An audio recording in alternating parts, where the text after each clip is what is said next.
And the map has begun. Make some noise, guys.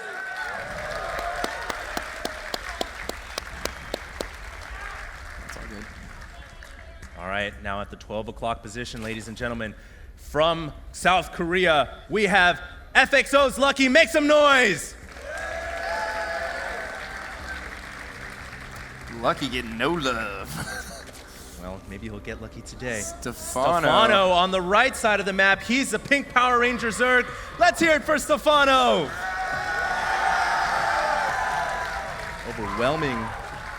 Overwhelming response there for Stephano. Well, there it is. We clearly have our fan favorite, and he is also currently up a game in the finals. Yeah. Very quick game one victory, and you know, it's just got to be so nice to grab that first win early on in the series. Oh yeah, absolutely. Especially that fast. I mean, it's just boom, game one down. Let's move right into game two.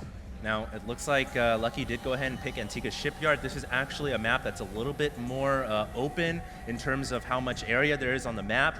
I feel 10 like pool, 9 gas from Lucky already. Wow. Well, it looks like Lucky now taking a page out of Stephano's book and opening up with a very early pool. He cancels the gas here, just using that to build early extra drones. But you know what? I was going to say, this is a map where Lucky could actually pull off the 15 hatch, and I don't think that Stephano would have opened up with an early pool and gas on this map, but now Lucky is switching it back and going with a quick pool. Well, I think that Stephano is certainly going to come out ahead here.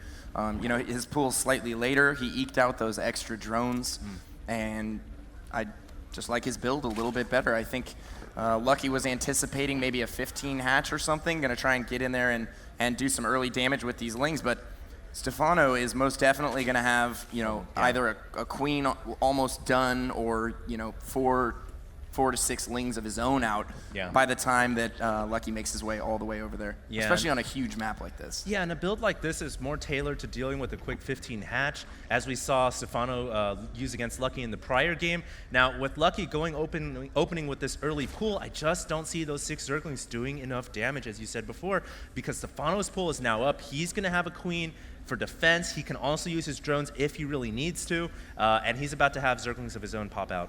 Yeah, he certainly is. Now, these first 6 making their way in as we speak. Stephano dropping a smiley face. I think he very confident there. I think he read that pretty well and knows that, you know, you're not going to be able to do that much damage here, and he has enough lings now to certainly ward this off, and his queen is about to pop out. Additional lings actually coming in right now for Lucky. Some good micro from Lucky, but the queen is about to pop out, and once she pops out, the rest of these lings are going to have to tuck tail and run, because low hit point lings without speed certainly cannot. They cannot fight a queen. Do anything against that queen is going to be very good. And hey, Stephano capitalizing on his build order advantage with a quick hatchery here. I actually really like that strategy and that decision, because now he's going to be able to pull into a macro game. He knows, or at least he's hoping, that Lucky isn't going to follow this up with additional aggression. And even if he does, you know what? Stephano's got that extra drone advantage. Yeah, I certainly think he's followed this up well. I like the quick hatchery there. It's actually going to get scouted out by Lucky, who left a single Zergling out on the field, so he'll see that Baneling nest as well. I'm going to get in there and figure out exactly what Stephano's up to. Stephano unable to get up the ramp. There is a full block there, and he's going to use those queens to prevent him from getting in the main. Yeah, very nice block once again from Lucky. We saw him do that in the previous game. It actually looks like Stephano didn't have a drone advantage earlier on, simply because he made so many lings here. He's not going to be able to bust through that front door. However, the longer this game goes, I feel like Stephano's going to be able to pull further and further ahead. Remember, guys, he's going to have an extra hatchery, extra larva, more production. Now, what is Lucky going to do about that? He's going to go straight up a one base, ling bling play, and he's going to try to kill off this hatchery, or at least do enough damage to keep the game balanced. Yeah, he's going to have to. He's just now Maynarding a few drones over to his natural. He's also up by 1 drone currently, so both players have kind of stabilized here. And actually, scratch that. It looks like Lucky is going to go for some serious aggression early on in this game. He has no intention of expanding just yet. And defensive Banelings from Stephano. Another brilliant read by Stephano. I also love the spine crawler that he made inside the main, man. This is so smart. He knows he went for that hatchery first. He's going to land that spine crawler down at the net. It's going to provide him so much protection from lings that are going to try to train themselves on the banelings because the spine crawler can just poke him and kill him off and protect the banelings. And this is just good play in general. Now, Lucky has a lot of banelings, man. This is going to go down to bling on bling war. Who's going to win the battle? The spine crawler helping out immensely, and so many banelings detonating right there. Huge, huge, huge detonation right there for Stephano. Takes out a ton of banelings, lings, suicides a few of his own banelings, but whatever. Yeah. That was absolutely worth it, 100% worth it. Lucky lost so many banelings right there, man. He was looking to do a lot more damage than that. I can't emphasize how important this spine crawler is, though. Look at how many kills it has. 4 kills, and I'm pretty sure the majority of those are banelings, which would have done so much damage to Stephano's economy. Now, more aggression outside of the middle of the map. It doesn't look like, yes, Lucky is expanding here, but his banelings are exposed in the middle of the map. He cancels his banelings and runs away. Lucky could be in trouble here if Stephano, well, Stephano actually, it looks like, Oh, the queen wants to transition here. Yeah, it looks like Lucky definitely wants to get that expansion down, and he wants to play a macro game, so it is possible in ZVZ to have a macro game. This baneling could detonate on the building banelings. He's gonna kill! No, he didn't wait. Yeah. He didn't wait. They were in their egg form. He just had to wait a split second there. Yeah. But it was worth a try. Oh my God, Lucky could kill off all the units in the middle of the field. It's just gonna be bling on bling. Oh my God, war. this my is ridiculous. Goodness. It looks like Lucky has to pull banelings running his around lings everywhere. away. Yeah, he's gotta be so careful right now. He attacks his own hatchery. Oh my God. He needs to train his lings on each baneling individually here. He's gotta be so cost effective. I love how he leaves the queens on the ramp and stays away from those dangerous banelings, but he's gotta keep this hatchery alive. Yeah, he really does. Oh. Such good micro from Lucky Pain User. Yeah. Oh. Lucky is actually doing a great job at dealing with these offensive banelings here from Stephano, but Stephano that entire time was droning up like a madman. He's at 42 right now to Lucky's 28. Yeah. And he is so far ahead in this game. If he holds on here, he's also got +1 missile attacks and a Roach Warren coming, so he's gonna transition out of this Ling Bling phase. And you know, once he gets roaches with speed and +1, and I think he's going to be in a great position. Looks like some Ling's going to go into the natural here, bothering the drones for a little bit, but the banelings have come out for Stephano, and that should keep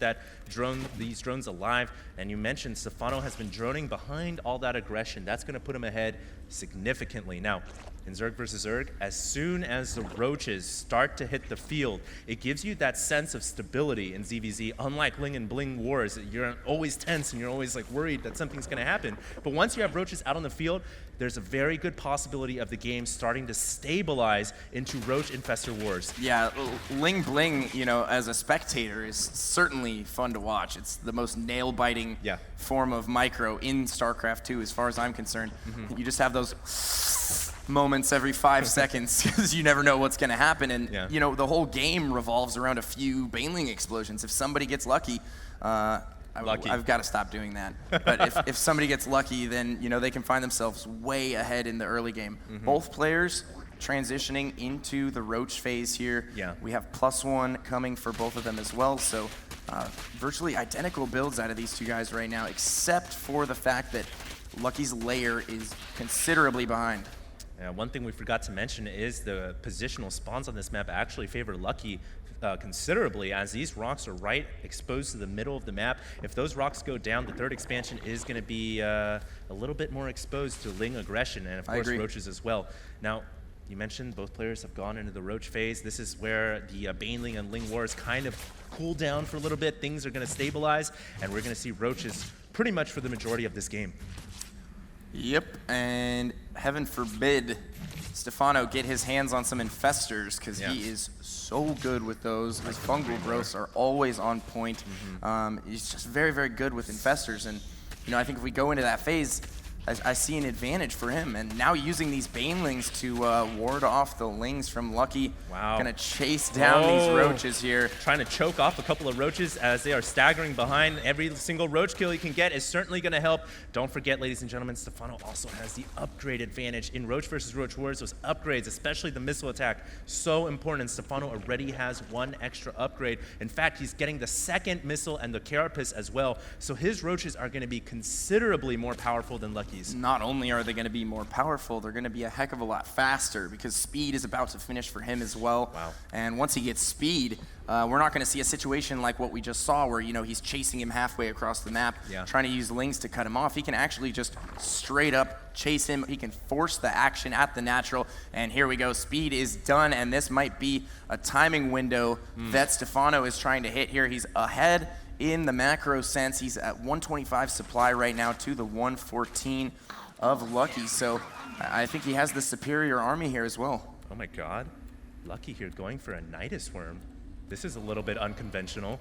He's actually going to try to go for a Nidus here. Now, Nidus and ZVZ certainly can work, but going with speedless roaches into the Nidus is going to be a little bit difficult to manage, but he does have a lot of speedlings. I see him trying to use speedlings, running into the Nidus canal and going behind, maybe back behind the main or the natural or something to try to bother Stephano a little bit so he can gain some ground in this game. But if he decides to send all of his roaches in as well, that can work, but he's going to leave his natural exposed. We'll just have to see what he does with this Nidus. And he is constructing a worm right now. I'm not entirely sure Bottom where. corner of the main. There it is. Now that's pretty sneaky. He can use that to, get in there and get some drone kills, and then he could also maybe attack the front. But wow, I feel like Stephano is going to be able to deal with this. He hears that dreaded sound in his earphones, starts sending his units all back to the main. He's prepared for this. Oh my God, all of his roaches out of position. Stephano all over this with so many roaches, and it looks like Stephano is probably just going to clean the house. His roaches have 1-2. Their armor upgrade just finished, and Stephano has a better concave as well. This is an outstanding victory for Stephano. Yeah, this is amazing. I mean, he is just ripping through Lucky. Yeah. That fight right there was so one-sided. The supply differential now 171 to 99. You have got to be kidding me. Yeah, Stephano is just creaming this game right now. He has so many upgrades, and there's the GG. There is the GG. Unbelievable. A foreigner for the first time here. Well, maybe not the first time, but a foreigner about to win a major LAN event. Yeah, it's been a little while. The last LAN event, with Koreans that a foreigner won would have been Idra at IEM. But I mean, the difference in the Korean players that were at IEM and the Korean players that are here at the IPL, massive. I mean, it's a different order of magnitude between the skill levels. Yeah, we have some of the world's best here, if not the world's best. The world's best, and many more of them. Yeah. And it's so surprising that these two players have made their way all the way to the grand finals. I mean, if you had to pick the two players that were going to be in the grand finals based on the player pool that we had, I don't think anybody would have picked Lucky and Stephano. So they're really showing their stripes, earning their stripes rather, showing their colors and, impressing everybody. I have been a big fan of Stephano for a very long time. I watched him play in the IPL 3 online qualifiers. He was wrecking house there. He goes on towards Atlantic City here, and he's been just destroying every opponent he faces. His play, as I've seen so far, has been very, very close to perfect. I mean, he just understands this game so well. Yeah. And Stephano has also been getting a lot